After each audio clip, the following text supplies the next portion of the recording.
मैं अजय मिश्रा इस समय लखनऊ में हूँ और मेरे साथ में अखंड आर्यवर्त आर्य भिगंडी महासभा के राष्ट्रीय अध्यक्ष ऋषि त्रिवेदी जी हैं। लखनऊ ही नहीं पूरे भारत में इनकी एक अलग ही पहचान है। अलग पहचान इसलिए है कि ये संघर्षों से यात्रा इस मुकाम तक पहुंची है और आज इस रामनवमी के विशेष पावन पर्व पर इनसे हम बात करेंगे और कुछ विषय पे इनसे जानेंगे समझेंगे। क्या कार्यक्रम था आज यहाँ पे? आज अखंड रामचरितमानस का पाठ हुआ है, उसके बाद हवन पूजन हुआ, भंडारे का आयोजन होने जा रहा है। अभी सब लोग भंडारा को प्रसाद ग्रहण करेंगे और ये विगत वर्षों की भांति इस वर्ष है, हमेशा रामनवमी पे हम लोग यात्रा और भंडारे का और रामचरितमानस का पाठ करते हैं।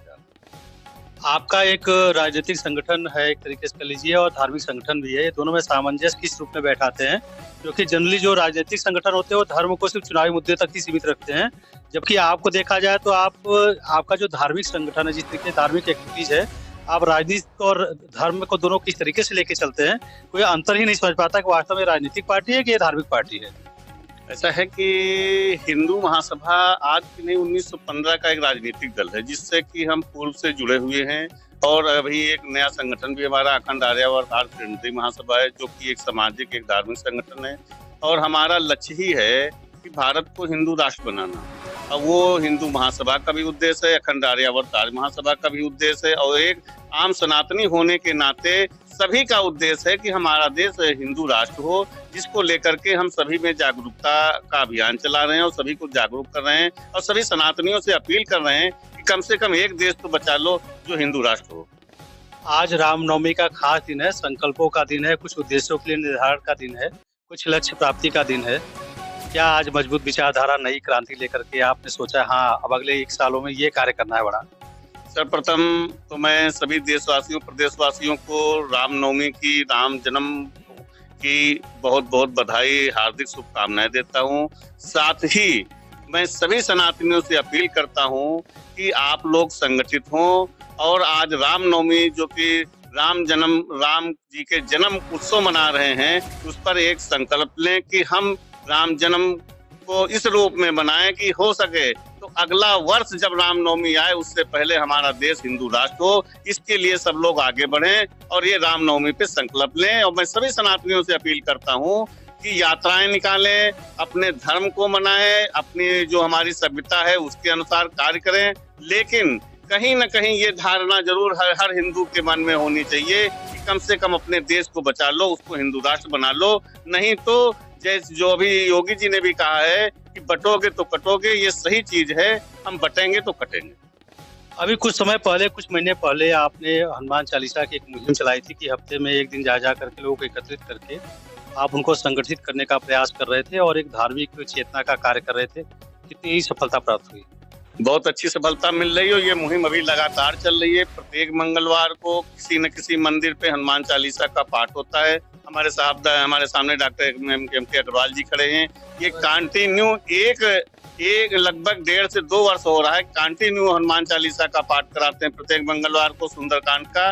तो ये सभी लोगों के अंदर एक जागरूकता है, एक अभियान है और सभी लोग, अब देखिए एक नई क्रांति आ रही है। आप लोग देख रहे होंगे कि हिंदुओं के अंदर एक नई क्रांति है, सभी अपने धर्म के लेकर के जागरूक हो रहे हैं। एक था कि कभी दबा कुचला हिंदू महसूस करता था, अब सीना तान के जय श्री राम जय हिंदू राष्ट्र कहता है। तो ये की नई क्रांति है और मैं तो सभी हिंदुओं को बधाई देता हूँ कि जो अपने पौरुष को पहचान लिए हैं और हिम्मत करके अब बोल रहे हैं कि गर्व से कहो हम हिंदू है। जो वो नारा जब दिया था विवेकानंद जी ने, वो आज साकार हो रहा है। जिस तरीके से आप लोगों को जागरूक कर रहे हैं, न केवल उत्तर प्रदेश में बल्कि संपूर्ण भारतवर्ष में, साउथ से भी लोग आते हैं, आपके यहाँ बैठकें होती है, फिर अयोध्या मंदिर में आप जाते हैं। आपको ये नहीं लगता कि जितनी जागरूकता आप कर रहे हैं आम आदमी के बीच में, लाभ भारतीय जनता पार्टी ले रही है?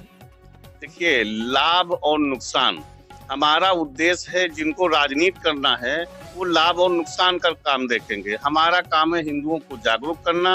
अब भाजपा लाभ ले रही है, वो उनका काम है, क्योंकि जो राजनीति कर रहा है वो कहीं न कहीं तो लाभ लेगा, ठीक है। लेकिन हमारा काम है हिंदुओं को संगठित करना, जागरूक करना। और आज आप देखिए कि अभी वक्फ बोर्ड का एक कानून आया है, बिल पास हो गया है, तो वो भी जो बहुत पहले होना चाहिए था, देर आए दुरुस्त आए, लेकिन आए रास्ते पे, तो बहुत अच्छी बात है। इस बिल की मैं बहुत बहुत प्रशंसा करता हूँ माननीय सरकार की, मोदी जी की, कि देर तो आए लेकिन दुरुस्त आए। ये बिल तो कभी पास, अभी जनसंख्या नियंत्रण बाकी, इसको भी आना चाहिए और कठोरता से लागू होना चाहिए। जब तक ये बिल लागू नहीं होगा तब तक हम अभी सुरक्षित नहीं हैं। तो जनसंख्या नियंत्रण भी जो लेकर के आए हैं उसको कठोरता से लागू करें। यानी कि वक्फ बोर्ड जो आपका कहना ये है कि ये इस पे जो नियम सरकार अभी हाल में ले आई है, ये पहले कार्यकाल में आना चाहिए था? बिल्कुल आना चाहिए था। ये तो बहुत पहले का काम था। आप बताइए कि सरकार के पास, आप रेलवे से भी ज्यादा संपत्ति वक्फ बोर्ड के पास है। हमारे यहाँ भी हिंदुओं में भी ट्रस्ट हैं, हम भी ट्रस्ट चलाते हैं। हम लोगों को उस ट्रस्ट से किसी को जमीन दान देते हैं, कहीं विद्यालय बनवाते हैं, कहीं कुछ करते हैं। आप ट्रस्ट के आप जो है वक्फ बोर्ड के नाम पर जमीन को हड़प करके एक जगह, कितने मुसलमानों को लाभ मिला वक्फ बोर्ड से, कितनों को उन्होंने जमीन दान में दी, कितनों वो जमीन संग्रह कर रहे हैं, वो बटोर के रख रहे हैं। ये तो कोई नियम नहीं था ना। वक्फ बोर्ड का मतलब है जैसे हमारे यहाँ ट्रस्ट होता है वैसे उनका वक्फ बोर्ड है।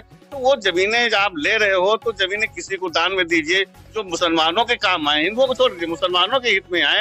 लेकिन नहीं, वो तो संग्रह कर रहे हैं। अब जाकर के उसमें संशोधन हुआ है, वो जमीनें जाएंगी, लोगों को बटेंगी। और दूसरी चीज जिस पे उंगली उठा दी, आज जहाँ हम बैठे हैं वक्फ बोर्ड में है कि एक रजिस्टर लेकर के आते हैं। अभी मैं टीले वाली मस्जिद का मुकदमा लड़ रहा था, उसमें एक रजिस्टर लेकर के आ गए कि ये टीले वाली मस्जिद जो वक्फ बोर्ड के नाम, वो संपत्ति वक्फ बोर्ड की हो गई। अभी तक नहीं था, लेकिन जब मुकदमे में हम गए तो एक वो भी पक्षकार बन गए कि नहीं हम वक्फ बोर्ड है, हमको पक्षकार बनाइए, ये तो जो वक्फ बोर्ड की संपत्ति है। तो ये एक रजिस्टर, भाई आपके यहाँ, हमारे यहाँ, सबके यहाँ राजस्व चलता है। राजस्व में जो भी अभिलेख हैं वहां पर जमीनें दर्ज होती कि कौन गाटा संख्या किसके नाम है। इनके यहाँ वो नहीं चलता, इनका खुद का एक रजिस्टर चलता है। तो ये धांधलीगिरी नहीं चलेगी। अब बहुत सही हुआ है, इससे सबको सीख लेनी चाहिए। और इसमें सबसे ज्यादा यदि किसी का लाभ है तो मुस्लिम संप्रदाय का लाभ। राष्ट्रीय अध्यक्ष ऋषि त्रिवेदी की क्या यह मांग है कि जनसंख्या नियंत्रण कानून तत्काल रूप से भारतीय जनता पार्टी से बिल पास करे? बिल्कुल मांग है, आज से नहीं मांग है, आज से मांग चल रही। हम लोगों ने धरना प्रदर्शन किया, सब कुछ किया, रोडों पे आए इस चीज को लेकर के, वो अभी भी चल रहा है। और जनसंख्या नियंत्रण जब तक नहीं लागू होगा तब तक मुझे लगता है कि हिंदू सुरक्षित नहीं है। आप देखिए कि हमारे बगल में देखिए बहुत सारे छोटे छोटे बच्चे दिख रहे हैं टीका लगाए हुए। इनके बारे में बताइए, बच्चे कौन हैं और यहाँ किस लिए आए हुए हैं? एक हमारी संस्था है श्री सद्गुरु कबीर वेद वेदांग गुरुकुलम, जिसके ये सब गुरुकुल के छात्र हैं, यहाँ पे विद्याध्ययन करते हैं, यही रहते हैं, यही पढ़ते हैं। और ये सनातन के कट्टर सिपाही बन करके यहाँ से निकलेंगे। जो एक भी व्यक्ति सनातन के खिलाफ एक शब्द नहीं बर्दाश्त करेगा। मैं उनको ऐसी शिक्षा दे रहा हूँ, जो लोग हमारी रामचरितमानस को फाड़ने का, जलाने का काम करते हैं, उनके लिए फौज तैयार हो रही है। आने वाले दिनों में ये उनको कड़ाके का जवाब देंगे। जो सनातन के ऊपर उंगली उठाएगा वो उंगली तोड़ने का, आंख दिखाने का काम करेगा।